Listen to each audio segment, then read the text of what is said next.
کہ جو ولی ہوگا نا وہ رفیق ہوگا. رفیق کیا مطلب؟ وہ نہیں سب کے کام آئے گا. رفیق جو ہوتا ہے نا وہ سب کے کام آتا ہے. جس طرح غوث پاک جو تھے ولی تو وہ سب کے کام آتے تھے. ایک آدمی ان کے پاس آیا کہ میری لڑکی کی شادی ہے, میں نے سب سے مدد مانگی ہے لیکن میرے کو کوئی مدد نہیں کر رہا. تو غوث پاک نے چاروں طرف دیکھا تو ان کے پاس کچھ بھی نہیں تھا. تو غوث پاک تو بڑے امیر آدمی تھے, نہیں پاس میں کچھ نہیں تھا, ایسا نہیں ان کے پاس تھا نہیں, وہ تو مالدار آدمی تھے, لاکھ روپے کا تو جبہ پہنتے تھے وہ ٹائم پہ. تو غریب آدمی کو جب کچھ بھی نہیں ملا تو انہوں نے اپنا امامہ اتارا اور اس کو دے دیا غریب آدمی کو, اس کو بیچ کے شادی کر لے. اب انہیں بھی حیران ہو گیا, امامہ اتار کے دی تو کیا ہوتا. جب امامے کو جا کر اس نے بازار میں بیچا تو اس وقت کے 70,000 روپے کا وہ امامہ بکا. 70,000 درہم چلتے تھے اس وقت, تو وہ تو لاکھوں روپے ہیں, تو ان کا امامہ اتنا. تو وہ تو جو رفیق ہوتے ہیں سب کے کام آنے والے ہوتے ہیں. لیکن آج کا ولی کیسا ہے؟ میں جب کام آؤں گا جب میرے کو 1,000-2,000 روپے دے دیتے, نہیں دیے تو میں کام نہیں آؤں گا. تو ایسے ولی کی نہ انسانوں کو ضرورت ہونی چاہیے, اللہ تبارک و تعالیٰ کو تو ضرورت ہے ہی نہیں. دوسرا, ولی جو ہوتا ہے نا وہ شفیق ہوتا ہے. شفیق کیا مطلب؟ رحم کرنے والا, شفقت کرنے والا, عزت سے پیش آنے والا, ادب سے پیش آنے والا.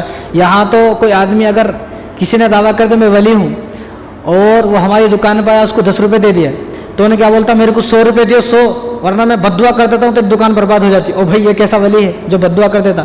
ولی تو لوگوں کو دعائیں دیتے ہیں. یہ کیسا ولی ہے جو یہ بول رہا میرے کو 100 روپے دیو, 1000 دیو, 500 دیو, 10 روپے دیو تو میں تمہارے لیے بد دعا کر دیتا ہوں. ولی کبھی کسی کے لیے بد دعا نہیں کرتے. اس دنیا میں سب سے بڑی ولی کون ہے؟ سب سے بڑی وہ حضور صلی اللہ علیہ وسلم سب سے بڑے ولی ہیں. سب کو معلوم ہے کہ طائف میں جب سفر ہوا آپ صلی اللہ علیہ وسلم کا اور طائف والوں نے مارا تو آپ صلی اللہ علیہ وسلم فرمایا کہ اللہم اہدنی قومی فانہم لا یعلمون.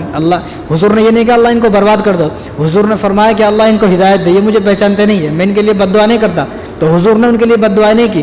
تو جب حضور نے بد دعا نہیں کی تو ولی کی اندر حضور کی صفتیں آتی ہیں, تو وہ بھی کسی کے لیے بد دعا نہیں کرتا. اور ولی جو ہے نا وہ صادق ہوتا ہے, صادق سچا ہوتا ہے, ہمیشہ سچ بولتا ہے, جھوٹ نہیں ہمیشہ سچ بولتا ہے. تو اور ایک اور بات کہ ولی جو ہوتا ہے نا وہ امر بالمعروف نہی عن المنکر کرنے والا ہوتا ہے, کہ وہ برائیوں کو لوگوں سے روکتا ہے, اچھائیوں کو پھیلاتا ہے. جب ولی کے پاس آدمی جاتا ہے تو اس کی دل کی دنیا بدل جاتی ہے. حالانکہ حضور نے کیا فرمایا؟ اذا رؤوا ذکر اللہ, کہ جس کو دیکھنے سے آدمی اللہ یاد آ جائے, جس آدمی کو دیکھنے سے آدمی کو اللہ یاد آ جائے تو فرمایا کہ یہ آدمی ولی ہے. آج ہمارا ولی کیسا ہے؟ اس کو دیکھو تو میں نے کیا یاد آ جاتا. پچھلی زندگی آدمی کو یاد آ جاتی, جو پچھلی زندگی میں نے چوری کرا, ڈاکے ڈالا, جو شرابی تھا, وہ زندگی اس کو ولی کو دیکھ کے یاد آ جاتی. تو ولی جو ہوتا ہے نا وہ لوگوں کو گناہوں سے روکتا ہے. اور ولی کے پاس جب آدمی آتا ہے تو اس کی دل کی دنیا بدل جاتی ہے, وہ باغ ہو جاتا ہے. اور ایک اور صفت یہ ہے کہ اس کی تنہائیاں پاک ہوتی ہے, تنہائیاں پاک. آج کل نا یہاں ہمیں سب کے سامنے بڑی بڑی بات کرنا بہت آسان ہے, میں یہ ہوں, وہ ہوں, مول صاحب ہوں, مفتی صاحب ہوں, میں یہ ہوں, لیکن میری تنہائی پاک ہے یا نہیں یہ ضروری ہے. ایک آدمی مسجد میں آ کر تو بھائی سبھی ہاتھ میں تسبیح لے لیتے ہیں, مسجد میں کسی کو کیا معلوم کون کیسا ہے, لیکن وہ تنہائی میں کیسا ہے. مسجد میں آ کر تو ہر آدمی قرآن کو پڑھ کر جو آنکھوں کو نیچے کر قرآن کو پڑھتا ہے, لوگ سوچتے ہیں کہ بھائی انہیں تو بڑا خطرناک آدمی ہے, مسجد میں آتا ہے تو قرآن پڑھتا ہے. لیکن اصل ہے تنہائی, کہ میری تنہائی میں جب میں ہوتا ہوں تو فون کھول کر میں کیا دیکھتا ہوں, کہیں ایسا تو نہیں میں موویز دیکھ رہا ہوں, گانے سن رہا ہوں. یہ ہے تنہائی. جو ولی ہوتا ہے وہ تنہائی میں بھی, جلوت میں بھی, خلوت میں بھی, تنہائی میں بھی اور مجلس میں بھی اس کی ایک ہی صورت ہوتی ہے. ایسا نہیں کہ تنہائی میں اس کے کام الگ ہے, گھر کو گئے تو بیوی کو مارتا ہے, بچوں کو مارتا ہے, بیوی پر ظلم کرتا ہے, بیوی گالیاں دے رہی ہے, اور خانقاہ میں آیا تو سب کے سامنے صوفی بن کے آیا. یہ ولی کی صفت نہیں. ولی کی صفت یہ ہے مجلس میں بھی ایسا ہی, مجلس کے باہر بھی ایسا ہی, کھلی کتاب رہتی ہے اس کی زندگی.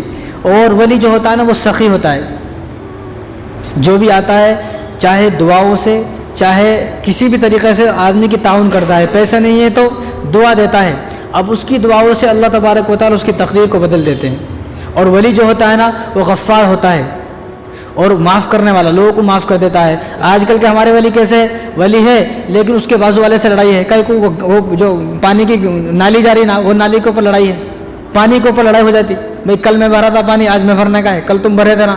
تو ایسا ولی نہیں. ولی جو ہوتا ہے نا غفار ہوتا ہے. غفار اللہ تبارک و تعالیٰ کی صفت ہے.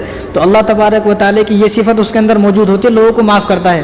اور ولی جو ہوتا ہے نا وہ ستار ہوتا ہے، لوگوں کے عیبوں کو چھپانے والا ہوتا ہے۔ ولی کے پاس جب آتے ہیں لوگ اور اپنی پرابلم بتاتے ہیں، اپنی پریشانی بتاتے ہیں کہ میری یہ پریشانی ہے، مجھے یہ مصیبت ہے، تو اس کی پریشانیوں کو دنیا والوں کو بتاتا نہیں، ان کو پریشانیوں کو چھپانے کی کوشش کرتا ہے کہ میں اس کو چھپاؤں، کیونکہ حضور نے فرمایا کہ دنیا میں جو آدمی کسی کے ایک عیب کو چھپائے گا، قیامت کے دن اللہ تبارک و تعالیٰ اس کے 70 عیبوں کو چھپائیں گے۔